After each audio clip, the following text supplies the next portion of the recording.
Fausto Montes de Oca. Muy buenas tardes, Iluminada Muñoz. Buenas tardes, compañeros acá en la mesa. Buenas tardes al país que nos escucha a través de esta importante emisora Z101, haciendo comunicación con responsabilidad social. Señores, queremos agradecer el gesto del consultor jurídico Antoliano Peralta Romero por este libro, Precisiones Jurídicas y otros temas. Lo empecé a leer aquí sentado en la cabina y trata temas complejos, pero analizado de una manera muy práctica. Realmente me ha gustado, me ha enganchado con la lectura y creo que en una semana termino de leerlo, porque es de lectura muy ágil y de mucho aporte. De manera que muchas gracias, señor consultor jurídico de la presidencia.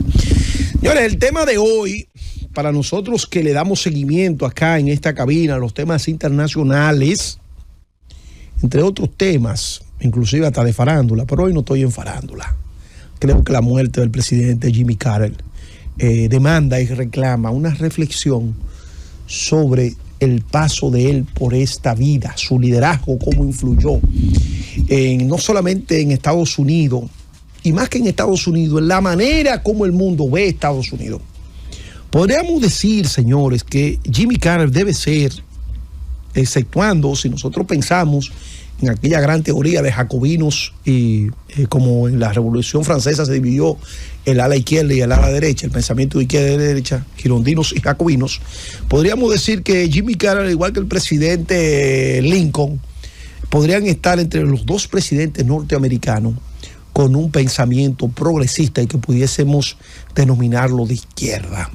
Lincoln, presidente histórico de Estados Unidos, que luchó contra la abolición de la esclavitud en los estados del sur. Y Jimmy Carter, aquel presidente humilde, sencillo, de un estado sureño, como lo es del sur profundo, como lo es Georgia, se convirtió en gobernador de dicho estado. Y fíjense la astucia de este líder político, que siendo él una persona religiosa, vinculado a los temas conservadores de la política, sin embargo, vinculado a los temas liberales, pero dentro de un estado conservador, presentó una proyección a su electorado de tener un discurso, vamos a decir, de derecha. Y cuando llega entonces a gobernar dicho estado, puso en práctica políticas liberales a favor. Recordemos que Georgia fue uno de los estados, vamos a decir, principales del sur en cuanto a la segregación racial y todo esto. O sea, era un estado extremadamente conservador. Recordemos que de ahí es el reverendo Martin Luther King. Recordemos aquella gran actividad que hizo en el Capitolio en defensa de los derechos civiles de los de los norteamericanos, descendientes de afroamericanos, ¿verdad? Los afroamericanos. Entonces, este presidente fue de los pocos presidentes que pudo lograr un segundo mandato. El primer presidente que se le impidió poder lograr esa meta fue Herbert Hoover.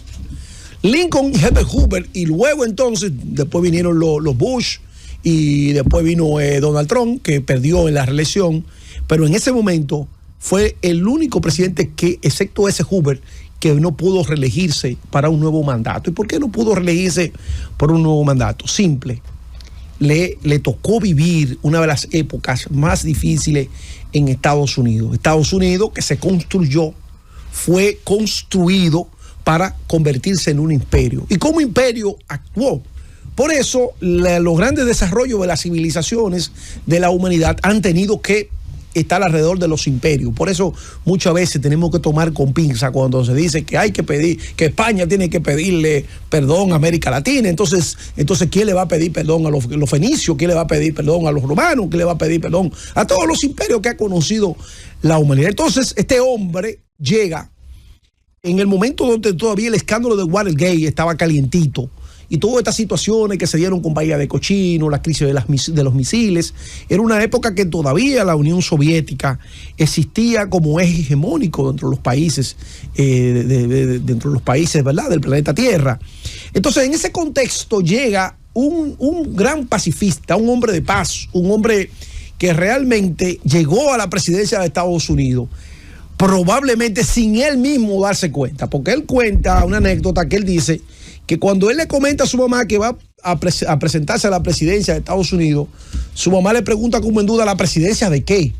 Porque realmente no se creía que él pudiese llegar a ser el presidente de esta gran nación. Y lo fue con determinación, con mucho entusiasmo, con mucha entrega, y se convirtió, pero es un presidente que muchos lo consideran como el mejor presidente norteamericano de toda su historia. Esto es una cosa grande, porque usted está hablando de un país donde fue presidente Lincoln, que debe estar considerado entre los presidentes mejor valorados dentro de esa nación por el hecho de que fue el que luchó para unificar tanto la parte norte como la parte sur de Estados Unidos, que estaban en una gran conflagración de lo que se denominó la guerra, vamos a decir, la guerra civil de dicho país, que lo dividió el tema de la esclavitud. Entonces, a pesar de todo lo que él hizo en términos de derechos humanos, en términos de la democracia, le correspondió un momento muy difícil.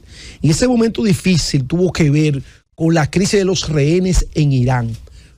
Estamos planteando, por ejemplo, cuando nosotros hacemos un paralelismo entre Carter y Bush, estamos hablando de que era un gran presidente con ideas muy avanzadas, pero dirigiendo entonces un imperio. Y los imperios entonces muchas veces no tienen o no quieren liderazgo que, aunque puedan ser vinculados por la defensa de los derechos civiles, pero una gran parte de ese imperio, los famosos halcones, lo ven como un presidente débil, porque entienden que Estados Unidos en ese contexto no está para negociar, sino está para imponerse.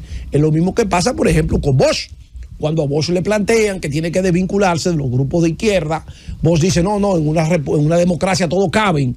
Entonces, esa postura de Bush liberal, con respeto a los derechos humanos y a las ideas, lo hizo entonces verse como un hombre débil frente a esos grupos de izquierdas. Entonces eso comenzó a generar la conspiración de ese generalato de Trujillo, también el miedo de los Estados Unidos frente a la toma de los comunistas en Cuba y la expansión del comunismo en América Latina, y eso dio entonces, dio caldo de cultivo para el derrocamiento de Bush. Entonces lo mismo pasó con Kennedy. Kennedy llega en un contexto donde Estados Unidos comienza a tener serios problemas en términos de su autoridad y en términos de su hegemonía en el mundo. Entonces un presidente que comienza a hablar, lo primero que hace es que reduce el gasto militar para los países en América Latina, y la poca ayuda que da en asistencia militar la condiciona al respeto de los derechos humanos. Carter es el que dice que no estaba de acuerdo con el derrocamiento de Allende en Chile. Inclusive criticó de manera ácida el apoyo que se le daba a Pinochet. Entonces, cuando vemos un presidente de Estados Unidos que tiene un comportamiento de esa manera y que no obstante sigue con otros planteamientos, como fue lograr la paz en el Medio Oriente con el acuerdo de Camp David, que puso fin a la guerra, a las hostilidades entre Israel y Egipto, estamos hablando de un hombre que realmente abrazó la paz como principio de vida.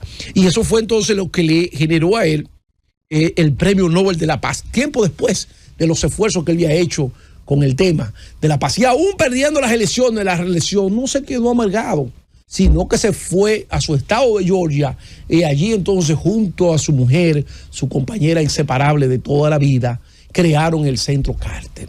Y este Centro Carter fue una verdadera bendición para las personas que andan en el mundo sin ningún tipo de protección. Fue un centro que apoyó el tema de las vacunas, la alimentación, pero sobre todo hizo un gran trabajo, está haciendo un gran trabajo. En Venezuela pasó hace poco en el tema de la democracia en América Latina. El Centro Carter se convirtió en una autoridad en materia electoral. Todo lo que el Centro Carter certificara era avalado por los organismos internacionales.